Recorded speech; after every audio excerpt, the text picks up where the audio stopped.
স্বপ্ন পূরণ হলো মুসলিম জাতির, এ যেন নতুন খবর শুনল পুরো মুসলিম বিশ্ব।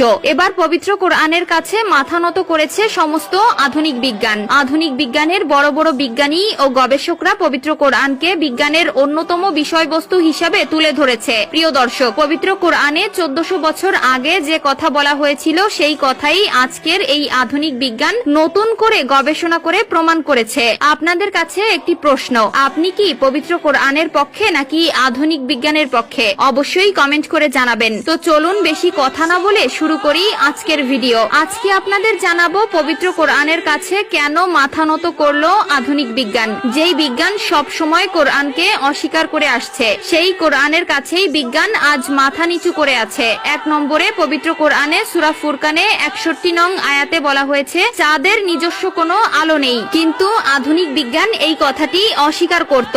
এখনকার আধুনিক বিজ্ঞান কয়েক বছর আগেই জেনেছে চাঁদের সত্যি নিজস্ব কোনো আলো নেই। 2 নম্বরে পবিত্র কোরআনে সূরা কিয়ামার 3 ও 4 নং আয়াতে বলা হয়েছে, মানুষের আঙ্গুলের ছাপ দিয়ে মানুষকে আলাদাভাবে শনাক্ত করা সম্ভব, যা আজকের আধুনিক বিজ্ঞান প্রমাণ করেছে এবং এর প্রধান সাক্ষী আমরা নিজেই। আজকাল সমস্ত ডকুমেন্টে নিজেদের আঙ্গুলের ছাপ ব্যবহার করতে হয়। 3 নম্বরে আধুনিক বিজ্ঞান যে বিগ ব্যাং থিওরি আবিষ্কার করেছে তার বয়স মাত্র 40 বছর, কিন্তু পবিত্র কোরআনে সূরা আম্বিয়ার 30